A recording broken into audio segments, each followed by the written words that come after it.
Hi, and welcome to this episode of Brainy Moms, brought to you today by Learning RX Brain Training Centers. I'm your host, Dr. Amy Moore, here with my co-host, Terry Miller, coming to you as usual from Colorado Springs, Colorado, where it is about to snow.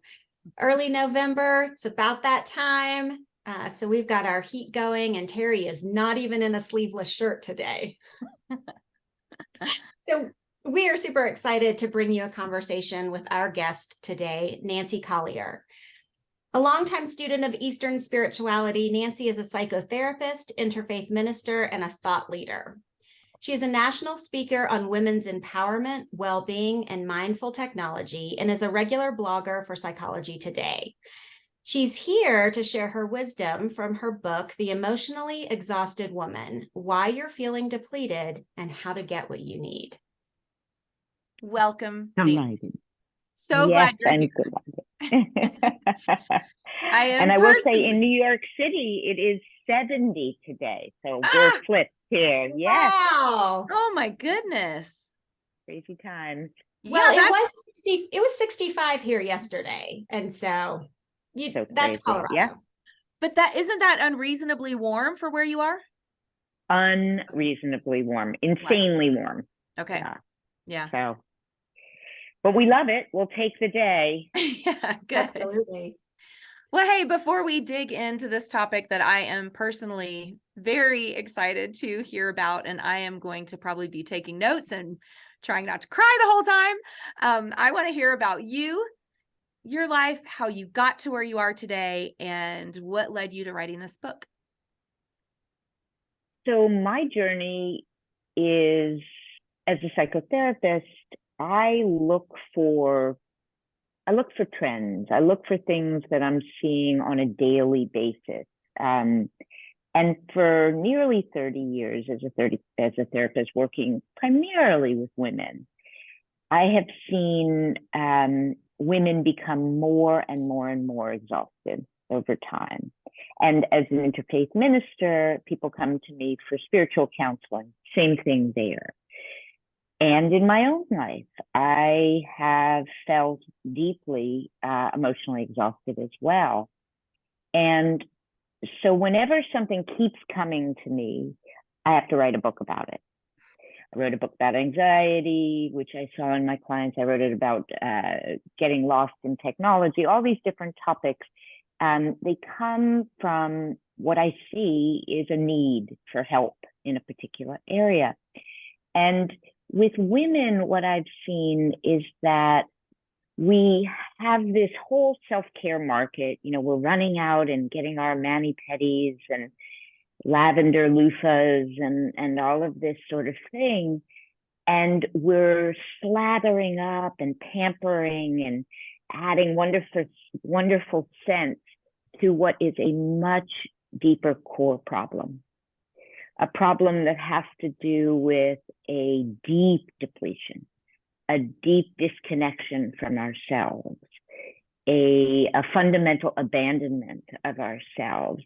And so I'm watching as women are moving more and more towards a way of taking care of themselves that is flawed, and not just flawed, but actually exacerbating the problem. So I felt I had to step into this conversation and point us back to what's really going on. It's not just that we're doing too much. Yes, we are. It's not just that we don't say no. It's why. Yeah. Why do we live this way?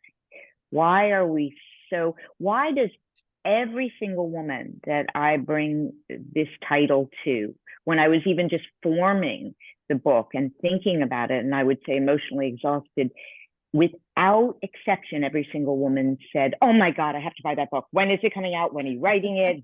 What's happening?" Yep. And almost every single woman, I would say, with maybe one exception, that I've ever asked the question, "Who's taking care of you?" to starts to cry. Yeah. So that just has to raise your flag there. Yeah. So that So brings us to writing it into here. Yep. when you said that in your book, that women cry when you say who's taking care of you, that so resonated with me. I was having a conversation one night with my son, and he was saying how his girlfriend was kind of thinking that maybe she needed counseling. And I said, well, everybody needs counseling. Everybody needs a therapist. And he goes, well, who's your therapist, Mom? Right. So I spend my days taking care of other people. Yeah. Yeah. Right. But I don't have a therapist. I don't have a right. And so then it got me thinking, all right, well, who is taking care of my emotional needs? Right. Right. And so Yeah. like I very, off the cuff said, well, Dad, of course, right? Like referring to my husband, but really because I needed an answer in that moment. Right. Yeah. But it's a great question. It's a great question he asked you, because we put the mirror up, right? Even when we're talking to Dad, your husband there is an element that we've been so deeply conditioned into, which is, I still have to take care of Dad. I still have to take care of my partner when he's listening for me, right? So we need places where it's just about us. Mm-hmm. And that in our culture is heresy. You immediately get put in the selfish, self-indulgent, oh, it's all about you, right? It switches right away to either or. Oh, you don't care about anyone else. The minute you say, I need something just for me, like a therapist who's there to listen to us, right? That then you risk the judgment and the label that comes with that. Mm-hmm. So it was a wonderful question, because he made you aware that you don't actually consider yourself also someone who is deserving of full care and full attention. Yeah. Mm-hmm. Yeah. And it was super really insightful for a 17-year-old to call me out like that. Right. Yeah. We love our teenagers because they call a spade a spade. They don't let us live in that denial and that falsehood, right? Well, what are you doing for you? It's very strange as women. We're really taught from the moment we can hold up our little heads to be selfless, right? Disappear. And then we're valued and we're loved and we're cherished, right? And then we have self-care, but we have self-care for a selfless self. Right. We've gone missing.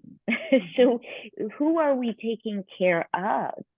And, we have to become more conscious of how rewarded we are for our disappearance.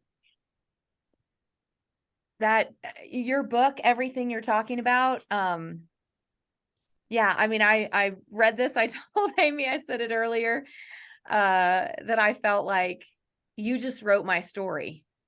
You wrote my struggles, my fears, my tears. And I'm gonna read some things. I'm gonna quote you, okay? You talk early on in the book, you talk about likability, the cage of likability, the prison that we live in as women to be liked. And you talk about this herd mentality, that it's normal. It's normal. Herd mentality, that the herd protects us from being eaten. Our need to belong still sits at the heart of everything we do. Makes sense. And here's the thing, you say, here's where it gets tricky. As women, we learn that the best way to belong and thus survive is to make ourselves pleasing, to be what other people want us to be, to look like what other people want us to look like, to behave, to speak, to smell, to sound, everything. Everything is about being liked. And it's a prison. It is an absolute prison. And what's amazing, absolutely, and I lived in that likability cage like every other woman. I did. And we have this social media system, do you be you, right? Get out there, be fierce. But we're doing it from inside a box that's this big, Right. from a tiny little box, right? Can't go in this direction, can't go in that direction, because we'll be unsafe. We won't be loved. Right. And, there's this heartbreaking moment, and it's not a moment, it's a little period in a young woman's life. And we really can track this thanks to maybe a handful of feminist psychologists like Carol Gilligan and Lynn Brown. But right around 12, 13, 14, Yep. young women make this deal. They make a deal that it's more important to have a relationship than have a self. Yep. It's more important to have relationships than to be related and known, right? It's more important that I be liked than I be real. Yep. And this just never doesn't break my heart. It never doesn't break my heart. And I spend a lot of time talking to parents and talking to women in general about how can we shift that decision. It's a decision that is unconscious. It's a decision that they learn from practice, that all of me is not welcome. And so I'll go away, because it's triage. If we talk about Maslow's hierarchy of needs, right? After food and water is safety. After safety is belonging. And then there's self-esteem. Well, it's a trifecta with liked. We get them all. We get them all, our basic needs, so we won't die. And it just breaks my heart again and again, this deal with the cultural system, in a sense that in order to take care of myself, I have to abandon myself. Mm-hmm. What on earth is going on? We have a self-care system that thinks it's okay that we need a Post-it note on our computer to say we matter, that's normal. What? Why is that normal? So we do self-care, we buy self-care, but we're not self-caring. Yeah. And this is what I'm trying to really shift the whole paradigm there, where we step into our own shoes again and redefine safety. Safety is the truth. We're not responsible for the results of that truth. We're responsible to show up in the truth. That's it. And for women, that is one of the hardest things for us to do. Yeah. So you mentioned that this is systemic, right? That this is culturally bound. I mean, if it's starting at 13 and 14, how do you defy this cultural behavior? I mean, it's like, how do you break away from that at the individual level? How do you impact change at the individual level?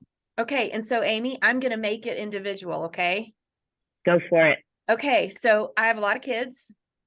A lot of kids. She has 9. I have 9 kids. So, children? If you can see Nancy's face right now. Yeah. You have 9 children. How do you remember their names? It's hard. I know. I mix them up a lot. I'm trying to remember 2. No. Well, I just spent a lot of years thinking that was what filled me up inside and gave me purpose. And that was how I was best, to be barefoot and pregnant. And I didn't know how to fill myself up with self. And so I filled myself up with babies. And I don't regret any one of them. My goodness. I mean, I wouldn't, it's one of those things where, my goodness, I don't regret it, but would I wish that on someone else? Maybe not, though, but anyway, okay. So here's the thing. I'm going to just true confession here. My 2 older daughters, my oldest daughter is a Spitfire. She's adopted. I didn't get to play into her life as much. We adopted her much later in life. She came into the family much later in life. But my 2 daughters that I did raise from itty bitty, from birth, one of them is 26. The other one is 22. And I did not help them intentionally fill themselves up with self. I perpetuated the perspective of the likability cage. I was living it, and I actually perpetuated it in them. I actually encouraged them, not realizing it. Okay, so we're going to ask you for individual advice, and I'm going to say, moms, if you're out there, take note. If you've got older ones and you've got younger ones, there is self-forgiveness. There is learning to change yourself right now to be a better example, so that even your adult children can begin to change. Because I've made some big life changes in the last 2 or 3 years. And my older daughters are taking note. Thank God, because I did such a disservice to them. But there's still time. So I have a just turned 14-year-old. So now here's our pointed, make it individual question. All your statements in your book, The Likability Cage, the perfect woman, always and forever available, hypervigilance to what other people think, dismissing ourselves. What we need is outside of us, staying silent, being invisible, valued only for giving and serving, blaming ourselves for our needs. I'm just selfish. All of those things you talk about. How can I help my just turned 14-year-old who is crying to me at night with the desire to be liked? How can I help her? And let me just tack on to that. Yeah, please. As a counselor, I hear this from teenage girls all the time. Sure. Yeah. So first, can I just back up for a second, Terry, and just offer you a big empathic forgiveness hug there, in the sense of, we're not immune to conditioning. I don't care how conscious we are now. The fact that that's where you were at that age, okay, that was the best you had, was to believe in the system. No shame there, no blame. You did what you thought would actually make them happier. I thought I was doing right by them. Absolutely. And we get to awareness when we get to awareness, period. We cannot rush a process that is its own, in a sense, it's outside of our even control when it appears, right? So no blame there at all about that. And all we have as human beings, we don't have perfection. We don't have 20/20 sight.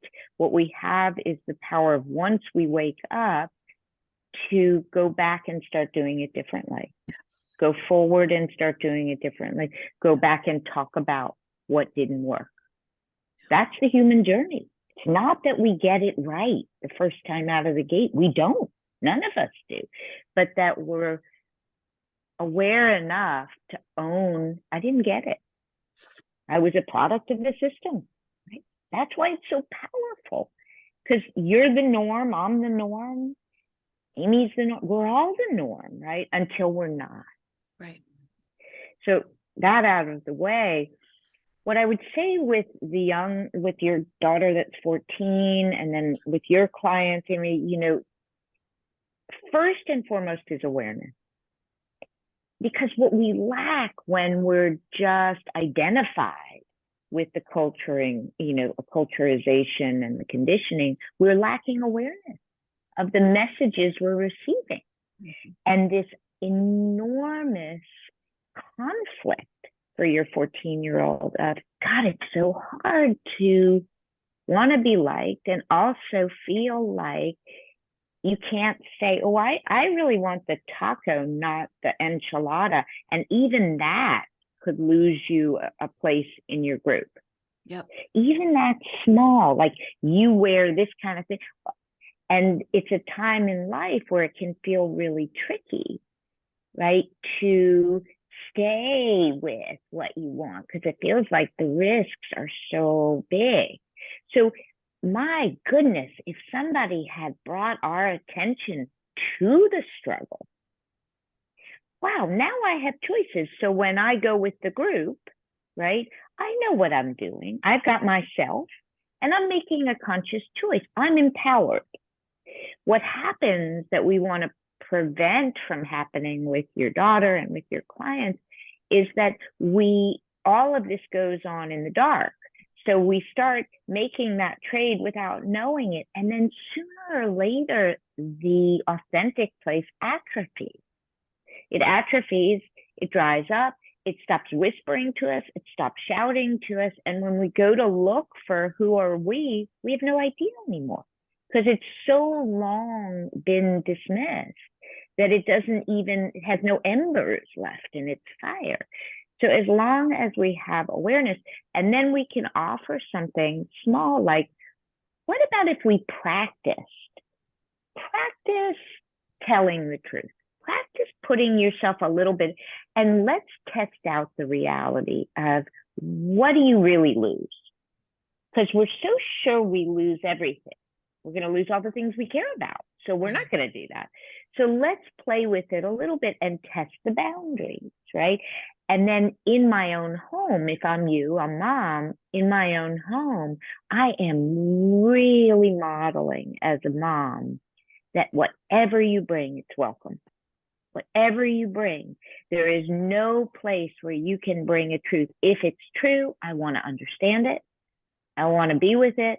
I want to see if I can help it, right? But there isn't in the home that sense of, there is this incredible rule for the bond, right? There is a way I can be, and the bond is intact, and a way that I can't be. We cannot have that in our own home. So then actually young women are so incredibly insightful and wise, and they do start to parse, who are the people I can be real with and who are the people I can't. And that is a great bicycle to be able to ride. So our jobs, first and foremost, is to bring awareness to the real struggle they're in. It's real. Society wants us a certain way, and they're going to face judgments and labels and boxes. Listen, I asked for my dressing on the side yesterday for something I didn't want it on, and I got 35 looks from 35 people. But I'm a grown woman. I can take that, right? The high maintenance, neurotic, anal, controlling, whatever. I don't care. But when we're 14, that's survival, right? Yeah. So we do care. So we want them to understand that that is a risk. They're not making it up, but that they're bigger than that. If they know who they are, that they're not any of those things, they don't like the ingredients in the dressing. If they can stay true to what is actually true and their intentions, they're safe. They have to, that's what our job is, to teach them to stay aligned and on the side of what's true for you. Not the crazy story that's going to be made of it, the cultural story, not all the labels and judgments, but what do you know to be true about you? If we can hold that, we're always safe. Yeah. And it's not, this journey is not going to be without a lot of pushback, I would venture to say, in my personal experience, that, Absolutely. You know, there's blaming of you. Right. And calling out, all the things you say in a later chapter, when you're talking about all the things that, that women are called. How dare you be so selfish? You're a control freak. What else are you going to demand? You don't just have needs, you're needy. You're impossible to please. That's why you're so unhappy. You're one of those angry women. Do you have to be so aggressive? There's too much of you. Are you high maintenance or what? And so these are the things. Okay, so listeners, if you are motivated and you're like, yes, I want to start making these changes. I want to start knowing how to fill myself up with myself instead of other people's approval. There's going to be pushback. There has been, I have felt it. I'm going to tell you, from significant other, from your own kids. They're going to tell stories about you. They're going to laugh about you, get sarcastic, oh my gosh. And so her bean burrito had chicken in it, and she went back and she demanded another bean burrito. Uh-oh, Terry froze. I think so. Uh-oh. There you are. Yeah. No, Oh, you're the back. bean Okay. burrito almost killed you. Yes. Oh. But Anyway, you're going to be sorry. attacked. Probably You're because going to be attacked. yeah, that there's going to be pushback, that there's going to be labels, and dang, it's going to be hard to not be angry, to actually get angry and sort of punch back, but to just be self-assured. Well, that's okay. You can say that, but my need is to have the bean burrito without chicken in it. So I'm going to get this bean burrito. And part of that, I so get that, and I have so lived that. And part of what helps us stay in our own shoes there is our heart has to open to what it feels like to be so misjudged, what it feels like to be so put in a box, what it feels to be up against this gigantic locomotive train of judgment that's so unfair, right? When we really feel that, we're on our own side. We're, again, on our own side, and it's really hard. So I think your point is really a wise one there, which is expect the war, expect it. And particularly when you're changing a system, oh, now look at you, now you're all empowered. Oh, look at you have a new, right? And then when you don't bite the hook, oh, you're not going to bite the, right? It goes and it goes and it goes. And you're staying with something really profound is happening. I am changing the entire way I live. I am changing my relationship with myself, because part of what I'm addressing in this book is that the end result of this whole patriarchal system is that we end up in this incredibly distorted and unfriendly and suspicious relationship with ourselves. Because whatever could be appearing in us, this truth, becomes a potential enemy, becomes something that can be judged, becomes something that can get us into danger. So we're at war with what's arising inside ourselves. So we have to turn towards that and welcome that ourselves. We have to allow that, not judge it, give it a space, empathize with it, validate it, right? And once we can do that, it's very sad that that's coming at us, but we're not inclined to betray it, to turn on ourselves and join the enemy. Okay. Yeah. Does that make some sense? Absolutely. It's so hard. It is so hard so to break hard. the cycles. It is. Can I tell you that I am an off the menu orderer, coming back to the dressing on the side. Yeah. And I have been doing this work for 10 years with women, specifically this work. And there isn't one time that my tummy doesn't clench up, that I don't internally brace myself for what's coming at me when I ask for anything that is inconvenient. Yep. Not one time in my life. And years back, I would throw myself under the bus. Oh, I'm so neurotic. I know. I have insulted myself in every language around the globe. I have done that. I don't anymore. It's like what Mark Twain said, if you tell the truth, you don't have to remember anything. I just say it, and then I put a period on the end. And I have learned over time, that's it. I'd actually like it not so well done, period. Not to make you comfortable. I know I'm so tightly wired.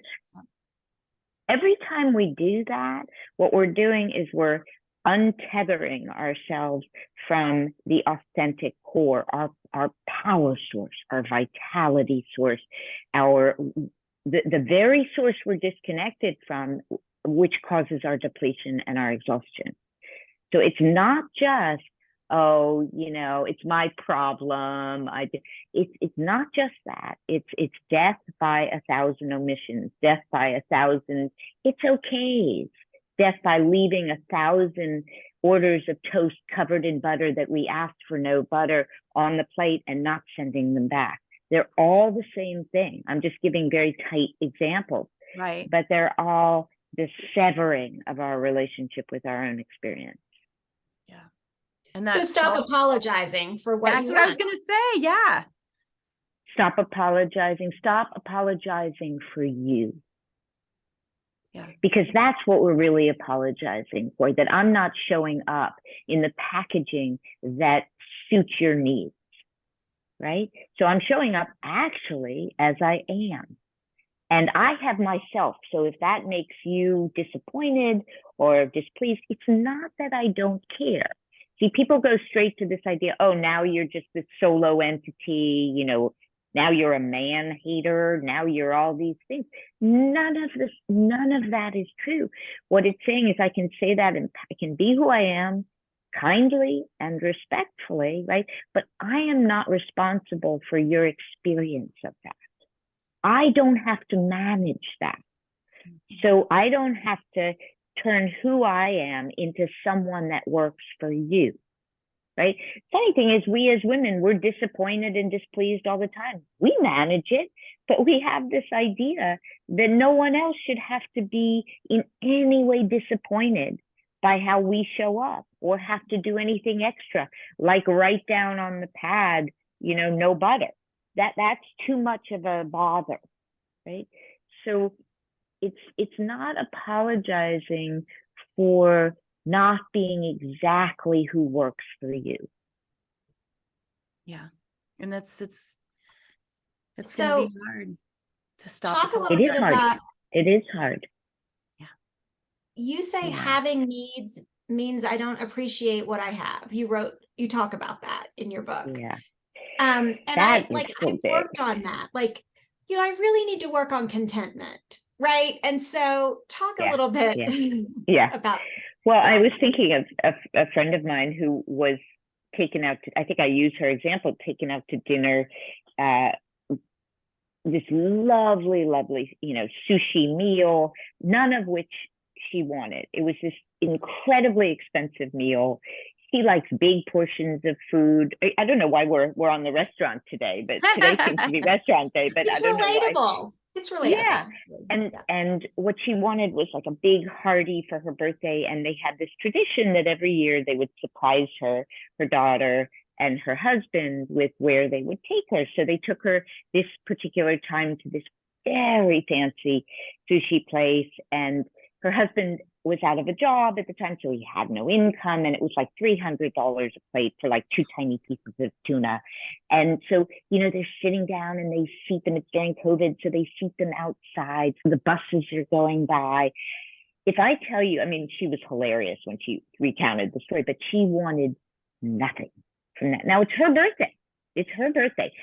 But if she didn't sit there and smile and when I asked her why wouldn't she say something since it was for her, she said, well, but if I said something, then I wouldn't be appreciating all the effort that they did and all that it meant. And that example. So she sat there and they got something like a $600 bill. They went to the diner after, I think. But the point was, none of it had to do with her. None of it was what she wanted. But she would have been the Debbie Downer who would be saying, oh, but I don't see all that you tried to make me happy. You thought I wanted this. It all came from love. But she needed to take care of their feeling appreciated more than she needed, even on that day, to get what she wanted. Yeah. And we do that in 1,000 different ways every single day, that we have this, again, it's completely dualistic, polarized way of thinking. If I deeply appreciate and love you and love that you wanted to make me happy, and not but, and this is not actually what makes me happy, that no one will be able to tolerate that their own ego fragility will be so weak that they will be insulted by that, and that's going to trump everything. And that's heartbreaking too for me, because their lived experience is that we need to take care of that person feeling appreciated more than we need to be honest and say, I so love you and appreciate, and I don't want this. Not allowed. She later told her daughter and her husband how that had impacted her. And their first response was to be angry and to be, oh, here she goes. She didn't get, and she doesn't appreciate anything and nothing is enough. They went there. And then she stayed with it and said, but that was my very fear. That's why I didn't. And they then were able to receive it and actually hear the sadness, the great sadness, that she was in the bathroom actually weeping on her birthday at this incredible restaurant, because even there with the two people that loved her most in the world, it wasn't safe to be honest about what she wanted, which was none of this. Yeah. So we do that every which way. Another client of mine, she was given some present, from her, she got a present from her girlfriend, and the present had nothing to do with her, nothing whatsoever. It was like a generic present, and it was like she went online. The candlesticks. Yes, the candlesticks. and I think of that because she said to me, of course, privately, one day I would love to receive something that actually feeds me, that actually feels like I'm known, but never in a million years would she share that. Yeah. What are these relationships we're calling love, where our job is to take care of how the other is experienced by us and how we're perceived as,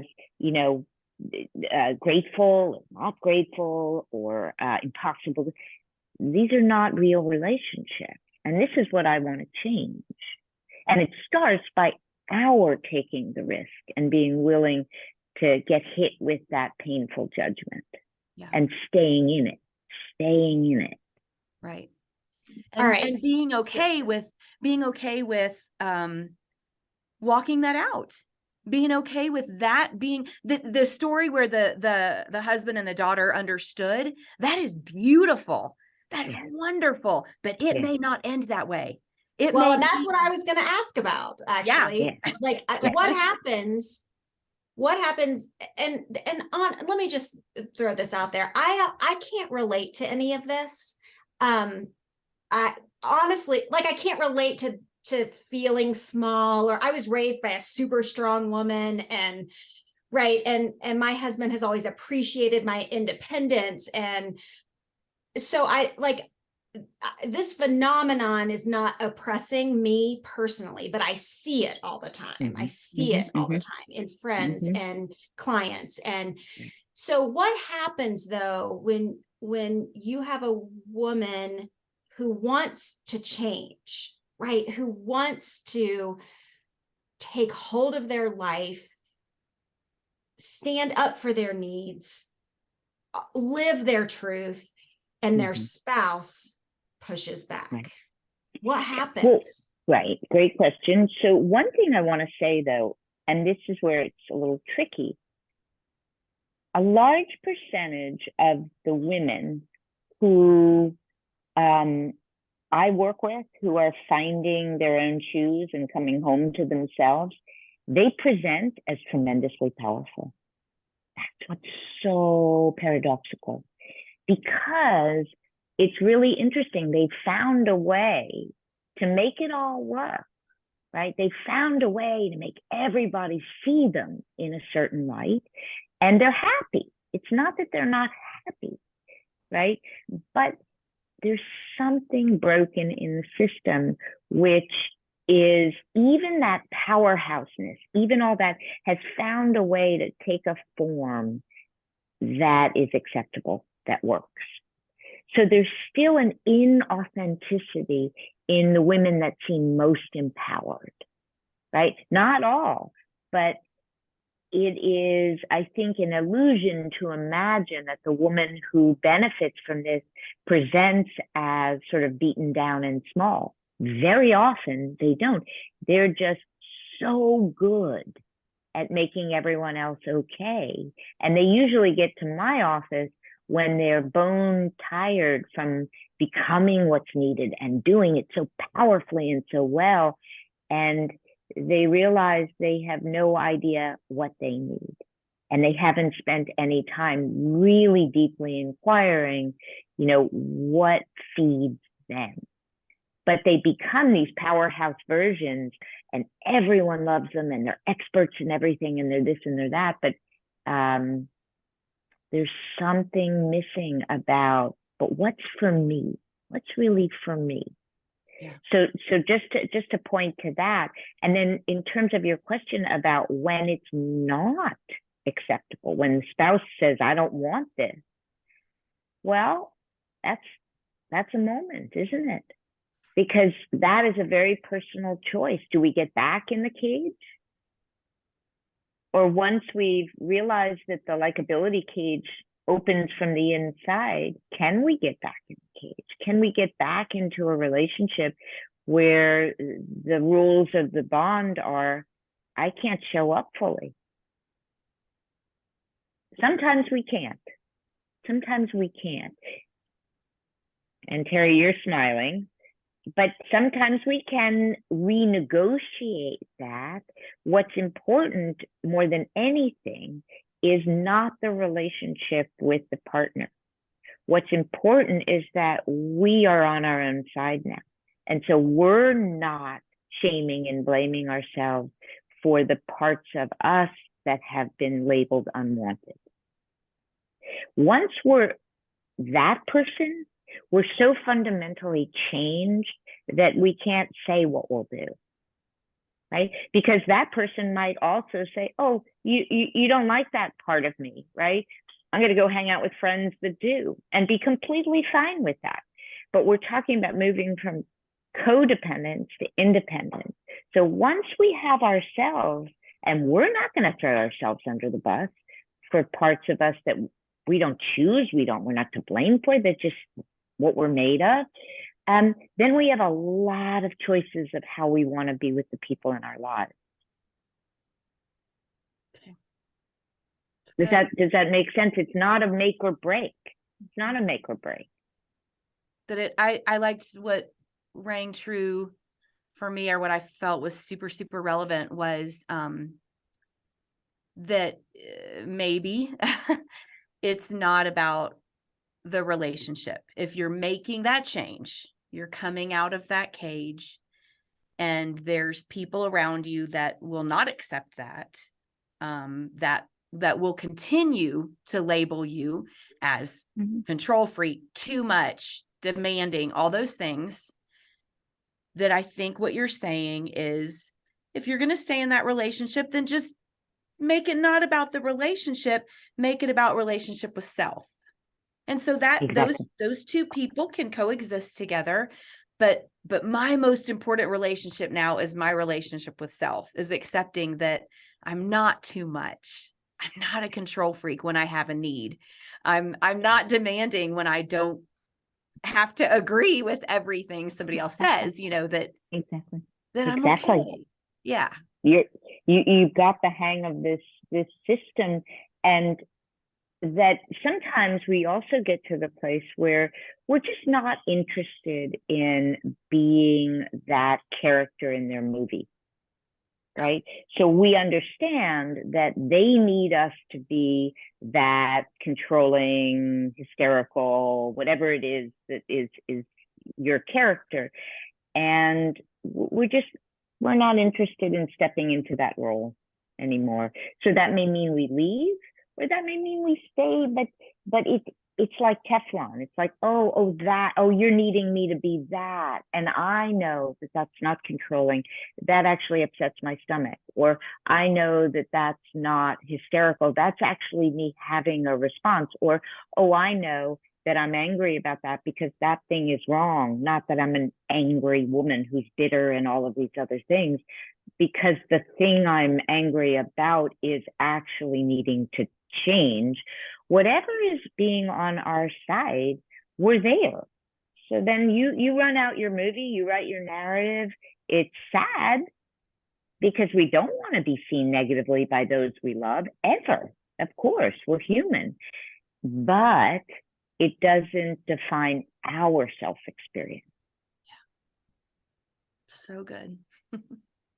And so then That's the that change. speaks to back to the culture, back to the narratives that have created the beliefs of the spouse who is not supportive, right? Who has this view of their wife as small and subservient, and whatever it is, whatever labels, the negative labels as well.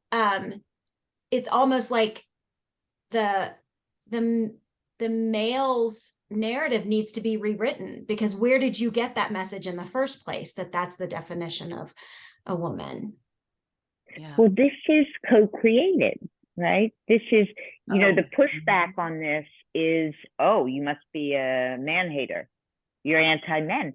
This is co-created, and it only helps men as well to evolve their version of women to include a much more expansive presentation.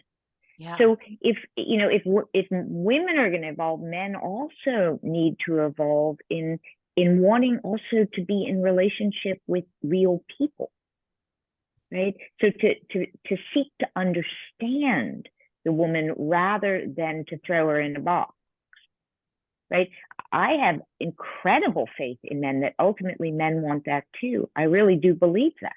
I don't think we can evolve alone in this, and it will only serve our relationships to expand the parameters of what they can contain. So I see this, second pushback, which means that this means that we're rejecting other genders. There's nothing to do with that. This all has to be co-created, a new system which welcomes the full incarnation of a woman as well. And that she, first and foremost, like Terry, you're saying, welcomes her own full presentation. Yeah. So I want to. There's a lot of pushback too. I will say just one other thing, which is about this. There's a big push right now about interdependence, right? Nancy, you're creating independent women, but with climate change and with the state of the world, don't we need to be thinking about interdependence? Aren't you pushing us? It's enough with independence. To me, that is another code for get back in the box. Get back in the box. Goodness. Because, right? We have to be a me before we can be a we. We have been so conditioned to take care of the collective. We're really good at that. And we're neurologically wired to be more empathic, to have neurochemicals that actually have parts of our brain focused on crying and all sorts of things I won't go into that are proven in MRI machines. So this whole storyline of, enough with independence, we haven't gotten the independence yet, and we don't have to worry about the empathic collective piece. We got that. So not to fall for that and feel guilty about, the state of the world and how would you care about yourself. It's plan B to keep us, in the lane. Yeah. Yep. So Terry, I know you have another question, follow on, but let me read a word from our sponsor, and then you can ask that question before we wrap up. Sound good? Mm-hmm. Okay.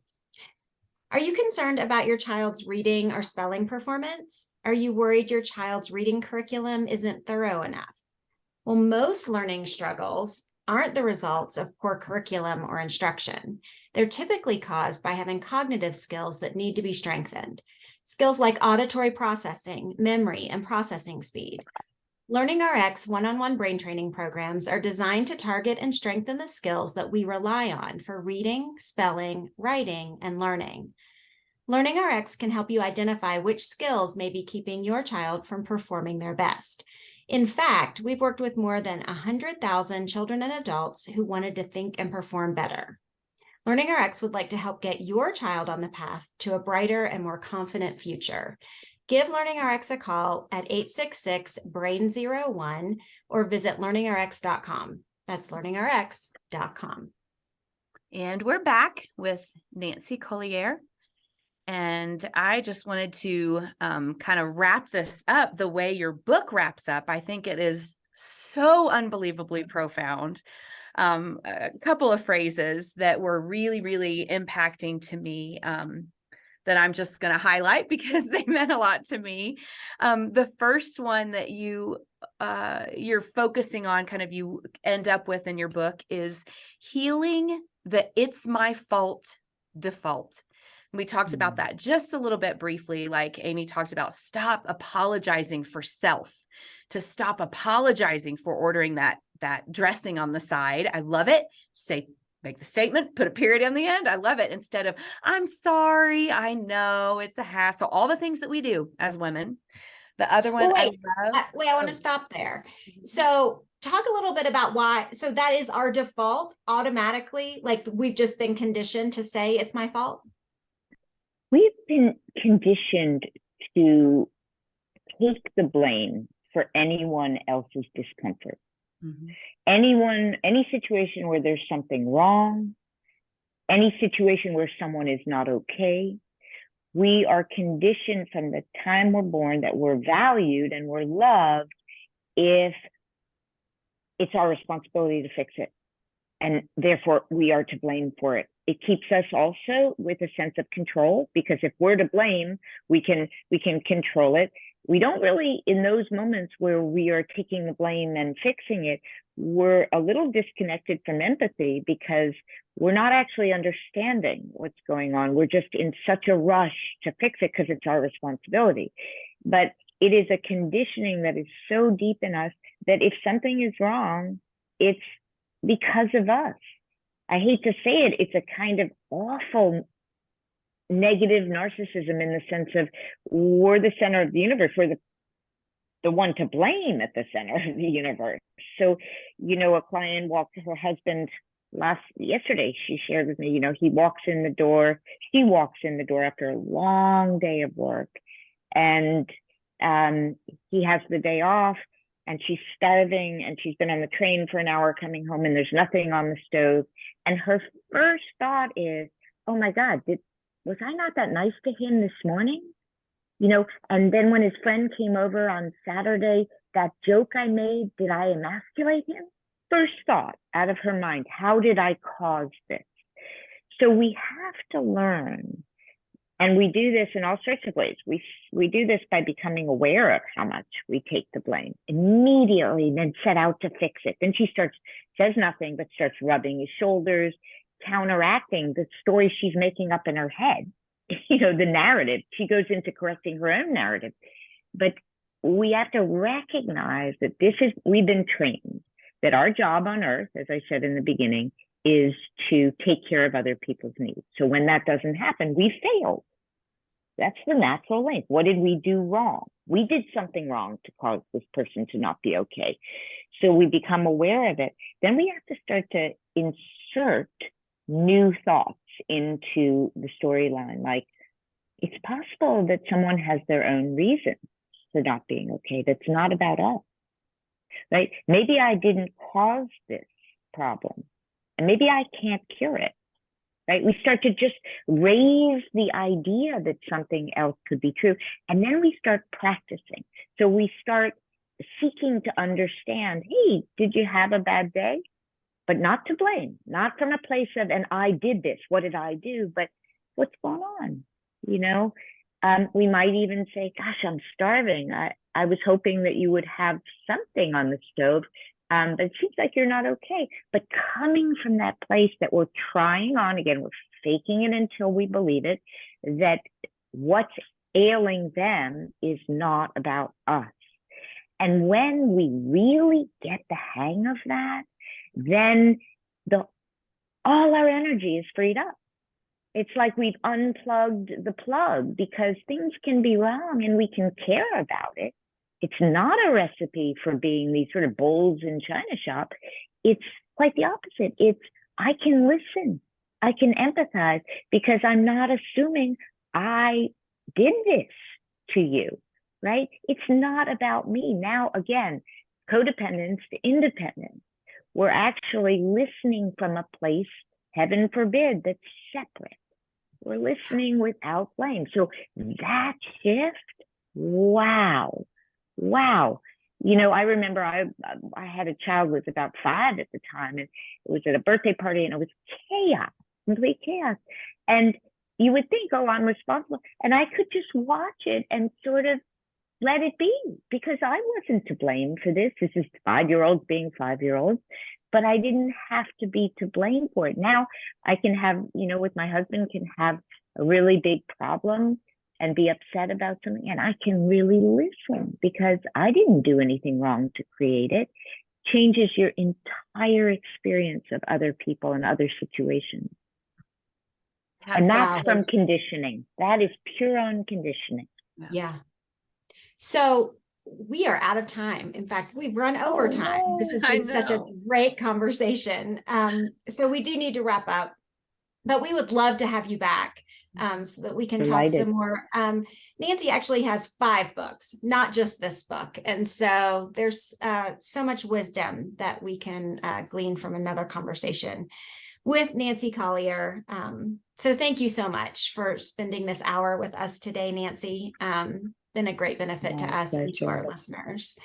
My pleasure, and I hope it can help. I hope that it can help. I really do. And Terry, I really appreciate you sharing your personal journey a little bit during our conversation today, because you are walking the walk, and I really appreciate your change. It really touches me to see this is the work in action, that your life changes and who you are changes. And it's a beautiful thing, and we need it more and more and more for us women. Thank you. Yeah. So listeners, if you would like more information about Nancy and her work, her website is nancycolier.com, and that's COLIER.com. You can connect with her on Twitter @ncollier or on LinkedIn, and we will put all of those links and handles in the show notes, including a link on how to purchase her book, The Emotionally Exhausted Woman. So thank you so much for listening today. If you liked our show, we would love it if you would leave us a 5-star rating or review on Apple Podcasts. If you would rather watch us, we are on YouTube, and you can find us on social media @The Brainy Moms. So look, until next time, we know that you're busy moms and we're busy moms. So we're out. See ya.